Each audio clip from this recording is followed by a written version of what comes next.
along on our world tour. Our next stop is a journey through the global criminal underworld. And as you'll see, it's a story about some of the hidden consequences of the end of the Cold War. Our speaker is the distinguished journalist and author Misha Glenny, who's come here from London. He's a former BBC correspondent for Central Europe and the Balkans. He's a leading authority on the Balkans, has published several award-winning books on Balkan politics and Balkan history, but most recently he's the author of the best-selling book McMafia, Crime Without Frontiers. And it's a book without frontiers. It's been published in so many different languages I can't number them. He's also working on a new project, I'm pleased to announce, on global cybersecurity. But he's here to talk with us about the global criminal underworld. Misha Glenny.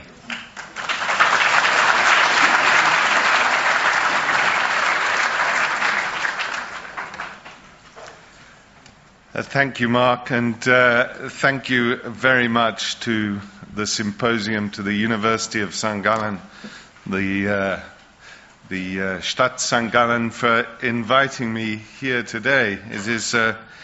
It's a great pleasure indeed, and I'm just waiting to see if my little presentation is going to emerge on the screens. Oh, there it is. Sorry, I'm over there. I was looking in the wrong direction. In this short presentation, I hope to assist you in understanding the rise of the global shadow economy, or McMafia as I call it for shorthand, since the end of the 1980s. For over 5 years, I have been researching its exponential growth since the fall of communism and the advent of globalization. Much of my work has been based on interviews with those involved, with policemen, with victims, with lawyers, politicians, and critically with members of organized criminal syndicates themselves.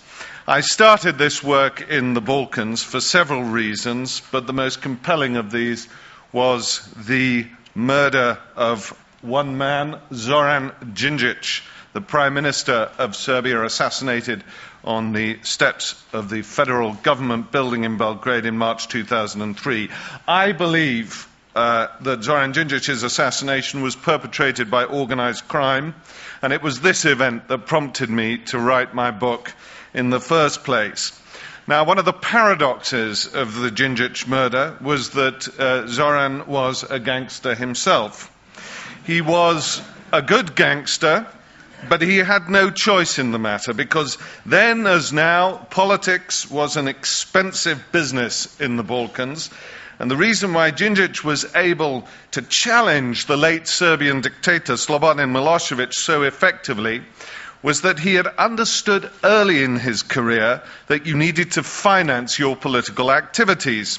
And to this end, he built up a healthy business which, like all others during the time of transition in Eastern Europe, of war in the former Yugoslavia, and of international sanctions on Serbia, necessarily cut a few ethical corners. But Đinđić was a real hero because he was determined to move Serbia forward and jettison Milosevic's devastating legacy.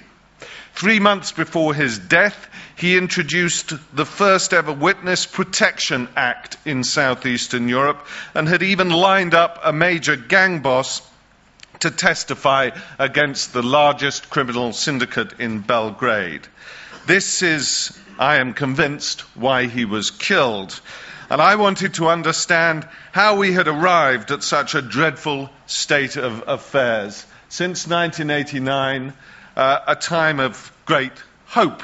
Now, few in the West had anticipated the collapse of communism, and only very few who did were in government or in the civil service. Virtually no one had given any thought to what might replace socialism in the event of its downfall. And the shock was considerable, because it was not merely communism that collapsed in 1989, it was the state itself, all over Eastern Europe. As the planned economies froze up and state revenues dried up, the hundreds of millions of people dependent on the state's smooth functioning were faced with ruin. But a number of social groups who had enjoyed privileged positions under communism were not going to take a democratic revolution lying down. You may remember these characters winning Olympic gold in weightlifting, wrestling and the like before 1989. They were the superstar celebrities of communist Bulgaria. But when the state could no longer support them in the lifestyle to which they had become accustomed, they took the law into their own hands. This wasn't difficult, because the state couldn't pay the police or the judicial system either. Worse than that, between 1989 and 1991, the new democratic government in Bulgaria sacked 14,000 members of the security forces. Now, when your state is collapsing, and your economy is heading south at a rate of knots, the last thing you want looking for work are 14,000 people whose chief skills include surveillance, smuggling, building underground networks, and killing people. But that's what happened in Bulgaria and indeed elsewhere in Eastern Europe.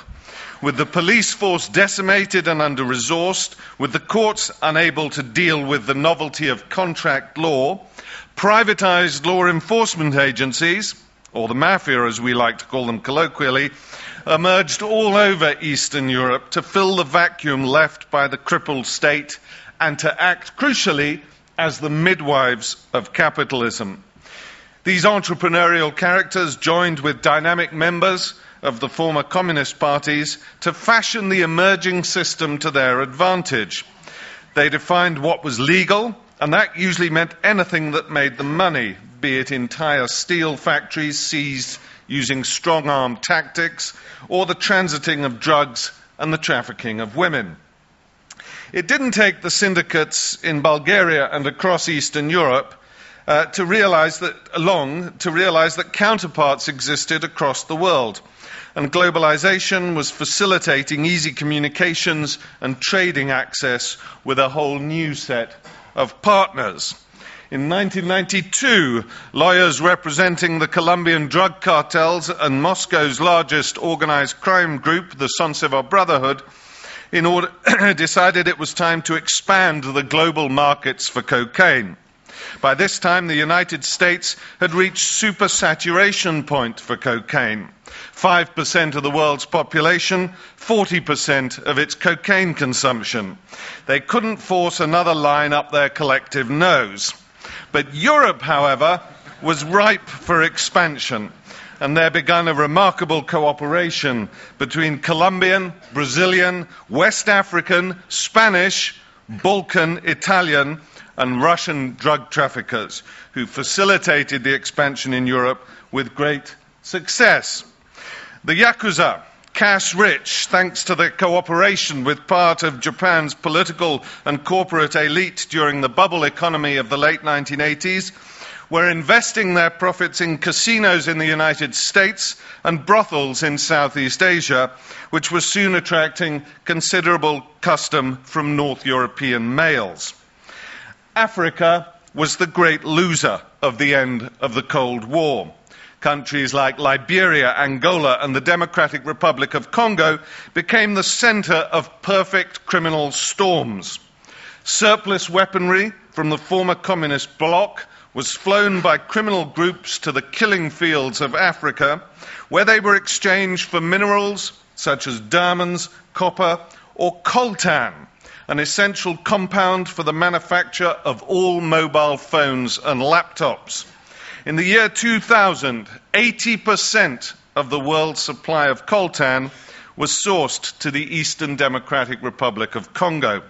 The criminals would fly this material out and then insinuate it into the illicit chain of electronics production.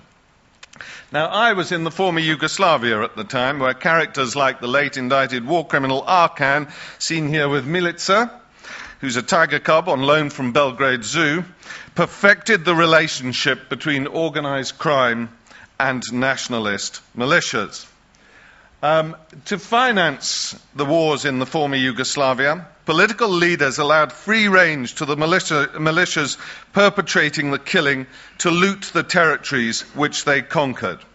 But they were also allowed to indulge in a much bigger trade, which transformed the Balkans into a transit zone for illicit goods and services from all over the world.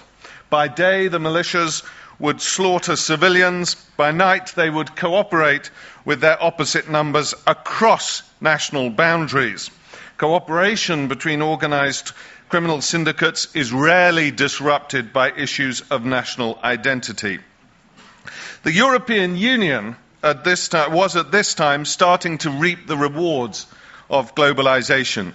It was on its way to becoming the most affluent consumer market in history, and a large percentage of its consumers enjoyed spending some of their leisure time and surplus cash in taking drugs, sleeping with prostitutes, and employing illegal migrant labor.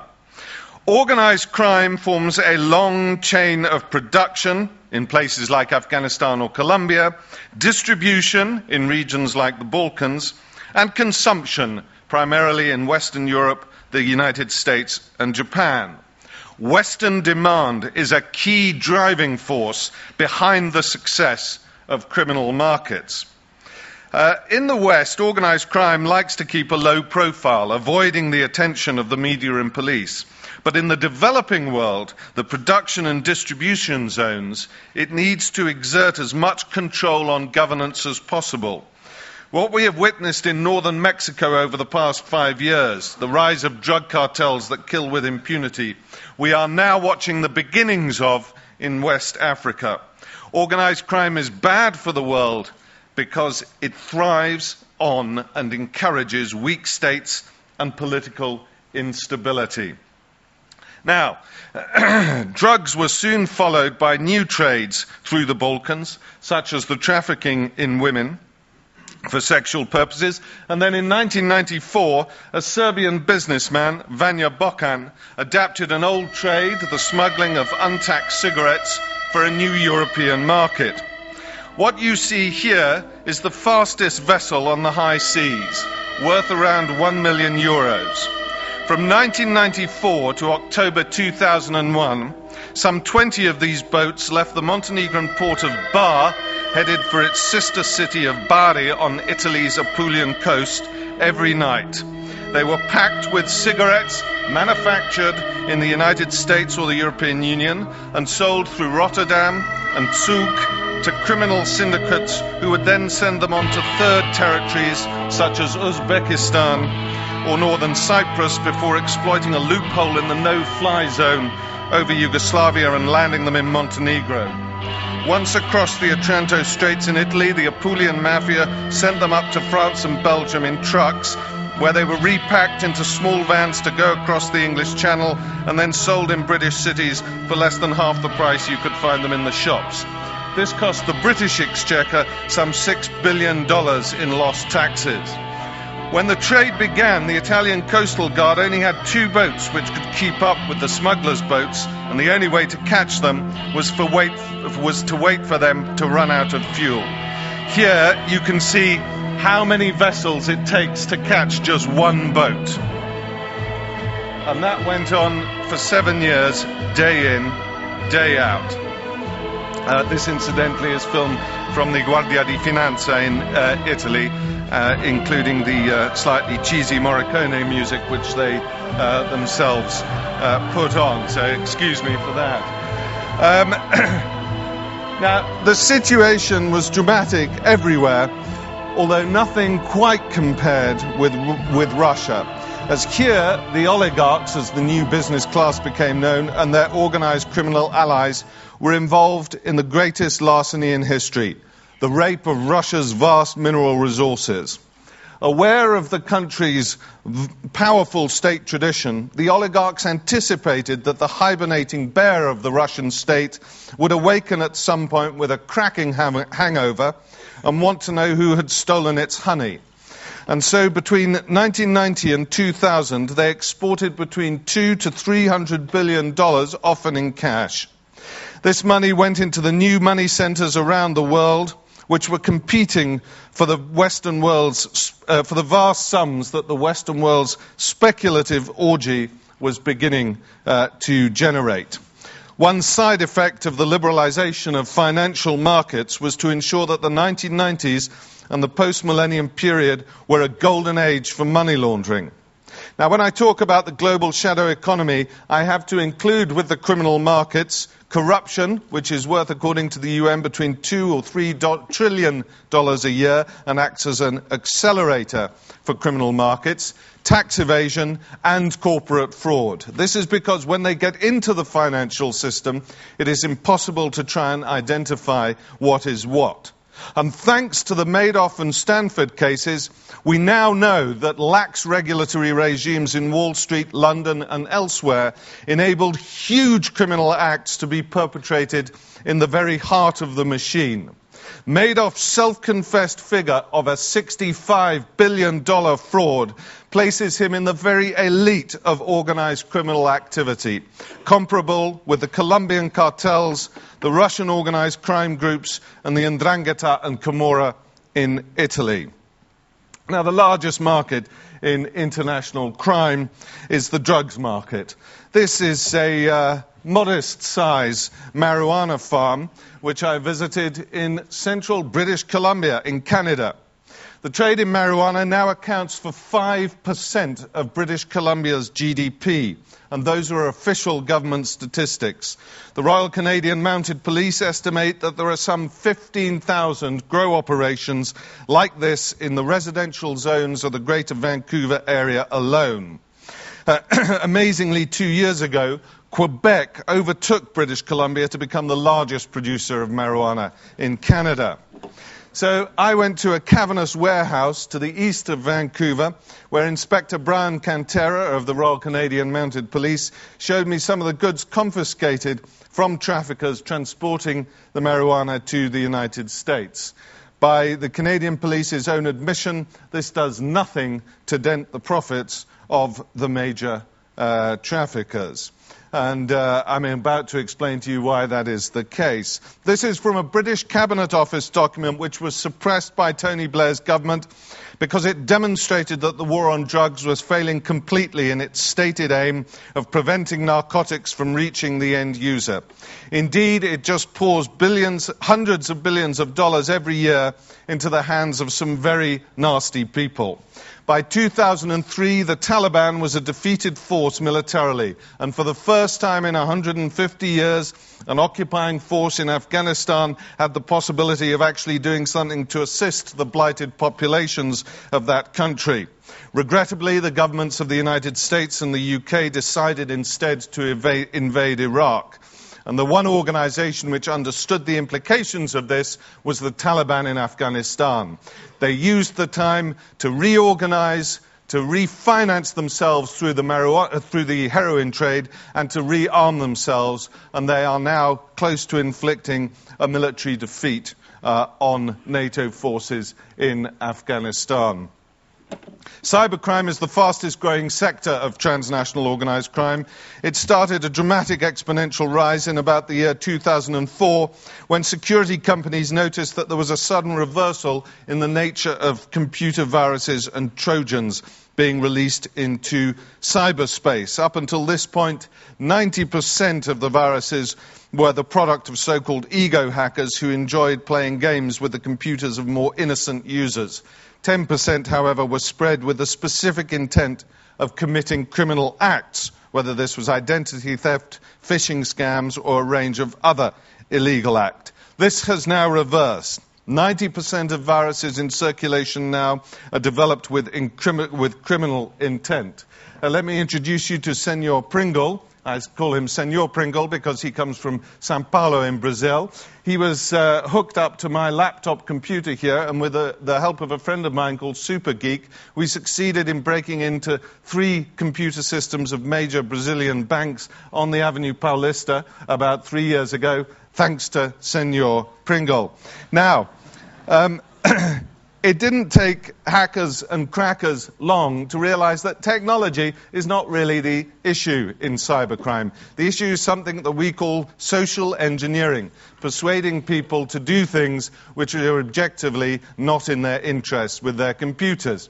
I don't know if you remember the I love you virus, one of the first ones that went around the world, and of course hackers and crackers realized that the quickest way to a person's wallet is through their heart. Now, I was very fortunate because the first person that I received the I love you virus from was an ex-girlfriend of mine, and she harbored all sorts of sentiments towards me, but love was definitely not amongst them. So as soon as I saw this drop into my inbox, I threw it away into the recycle bin and spared myself a very nasty infection. Now, as the credit crunch started to bite last autumn, police forces throughout Europe began to register a surge in organised criminal activity. But they also noticed a shift in the focus of large criminal syndicates away from the traditional activities in drugs and prostitutes — people don't have as much money to spend on them — and towards two other ones apart from cybercrime. One is counterfeit goods, the other is financial crime. Nobody is buying branded goods at the moment if they can help it. Counterfeit material is everywhere. Duracell batteries, designer clothes, and of course DVDs. Why would anyone pay 15 euros for a DVD when they can buy one which is studio quality before the movie actually comes out in cinemas for 1 or 2 euros? This is, of course, making life much harder for those shops and businesses who are selling the DVDs at 15 euros. Counterfeit goods, which mostly originate in East Asia, are now so prevalent that they are having a hugely negative impact on legitimate retail traders. But this goes to the heart of a big problem in how the West negotiates its relationship with China and other countries in East Asia in the future. According to the UN's Vienna-based drug czar Antonio Maria Costa, mafia groups are already acting as a banker, not only to consumers, but to banks themselves. He has even suggested that some interbank loans are being financed by money coming out of the narcotics trade.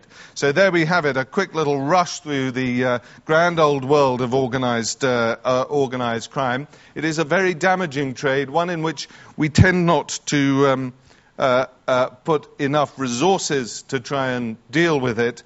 I hope in the future that we will understand that this is a serious political issue that we need to engage with more vigor than we have done up until now. Thank you very much for your attention.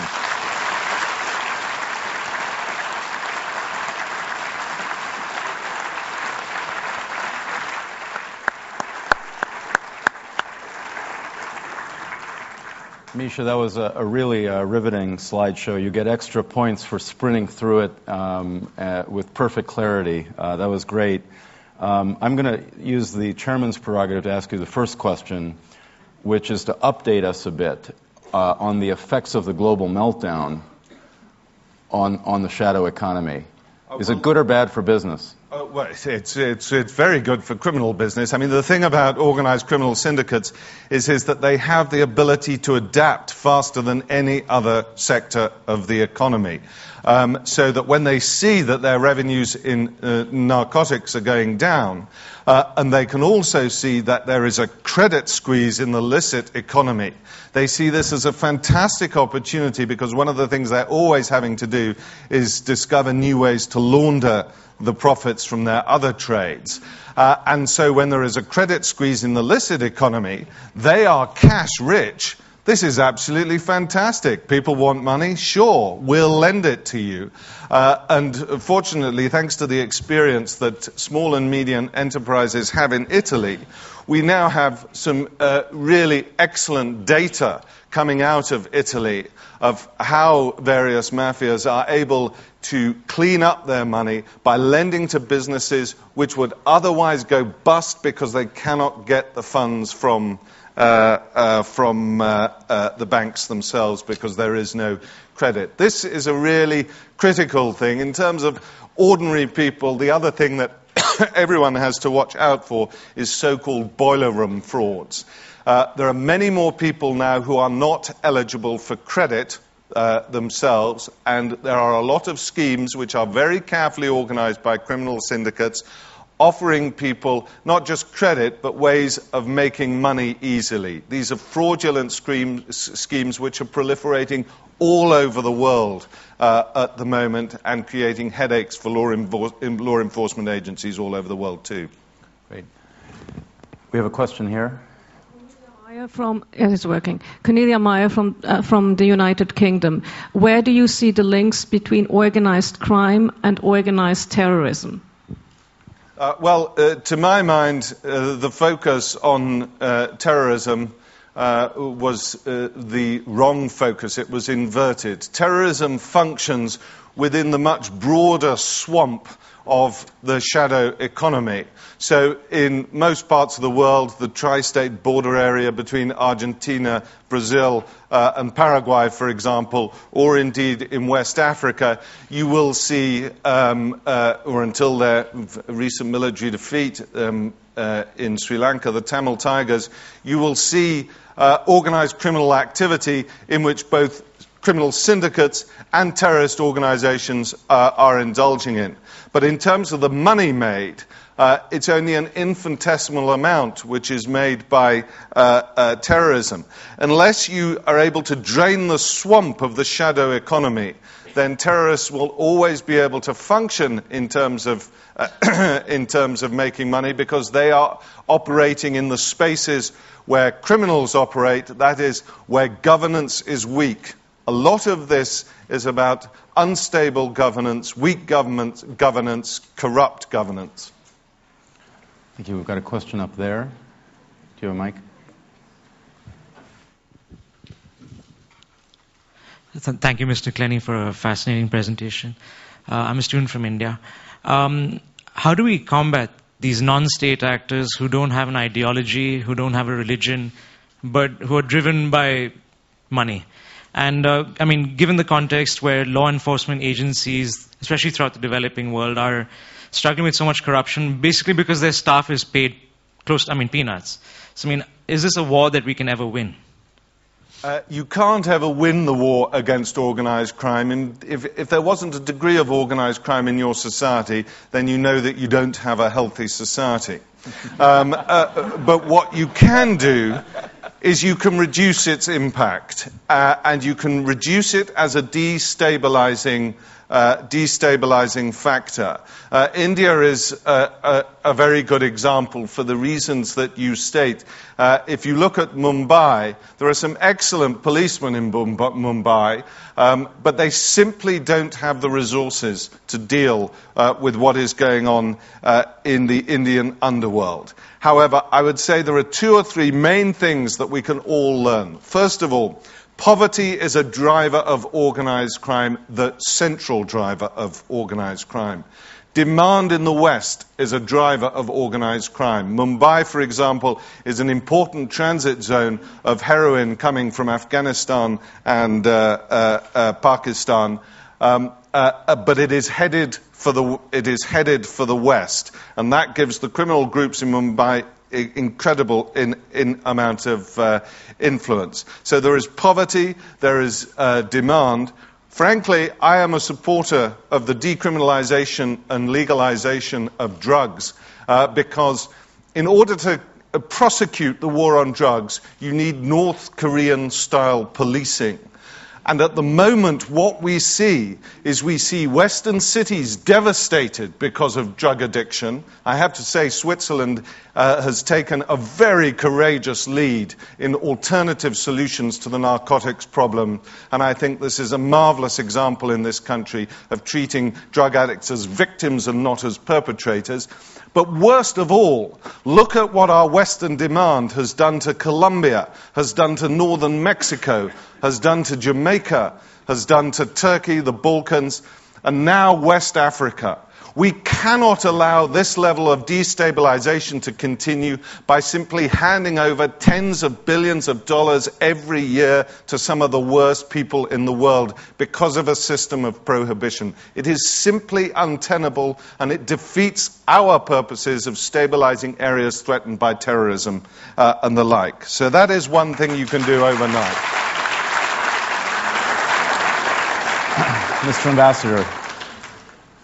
Yes, thank you for your brilliant analysis.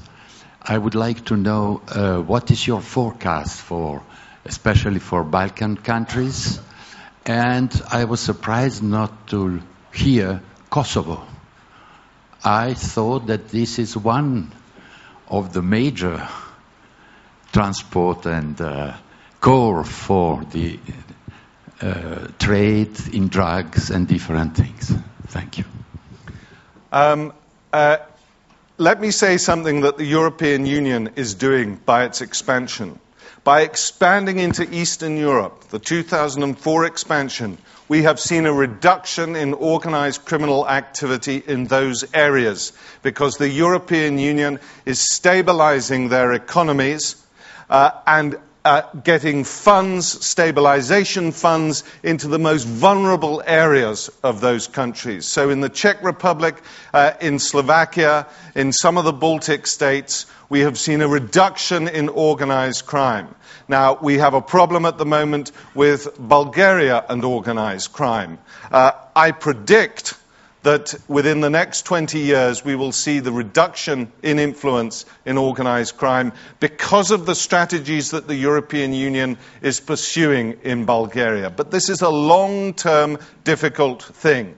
It is essential that the European Union continues with its expansion into southeastern Europe, because if it does not, then the governments of southeastern Europe will feel the pressure of organized crime, as they did do during the 1990s, and they will be captured or partially captured, as we say. Now, I have to say, the one time that Arkan, the Serbian militia leader who I mentioned there, was almost picked up by the Central Intelligence Agency with the intention of taking to the Hague, was when he was scheduled for a meeting with his Kosovo-Albanian heroin dealer on the border between Serbia and Serbia proper, narrow Serbia, as we say, and the province of Kosovo.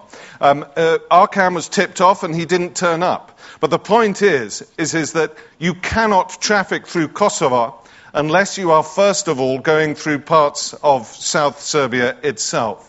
And there is cooperation between Serbian criminals and Kosovo criminals to this day. Now, Kosovo is a particular problem because of what happened after 1989. That economy, under UN stewardship and EU stewardship, I have to say, actually registered a reverse much earlier than the rest of the world in its annual growth rates. It is also now receiving people who used to send remittances back to Kosovo into the territory. And it is an economic black hole. When you have an economic black hole, then you will have large levels of criminality. So what we have to do with Kosovo, as with everywhere else in southeastern Europe, is stabilize and rejuvenate those economies as soon as possible. It's the only way of combating this issue. We've got one last question. Thank you. The common denominator, Claude Begley, Switzerland.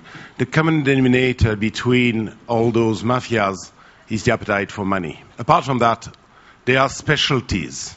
It's not the same know-how to do drug trafficking or to do computer hacking. So you have different success factors. You also have different regional clusters. I can imagine that in organized crime you have less protectionism than in the Doha round, but still, how do they share the know-how and how do they share the profit?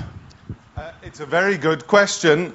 In cybercrime, although you need the technological and indeed sociological ability to prosecute these crimes, in the last 4 years, traditional organized criminal syndicates have moved in and started to employ young hackers for their own benefit. We are seeing the sort of organization of cybercrime in recent times. But you're essentially absolutely correct. In order to understand how to deal with organized crime, we need to look at sectors and different commodities, because different methods are required to shift things, and different methods are required to combat them. For example, the different differential in tax regimes is responsible for a lot of organized crime. But that's not the same as drug trafficking. They are able to communicate very, very quickly because they don't have any bureaucracy to deal with. They only have two business risks. One is the police force, and largely that is regarded as a non-serious threat. And the other is competition from competing organized crime groups and a bullet in the back of the head.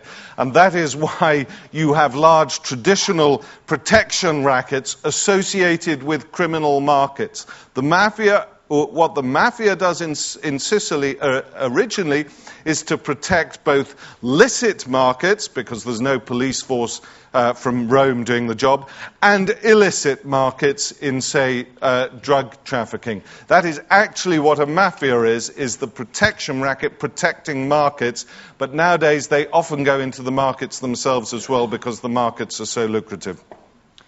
Misha, thank you. That was great.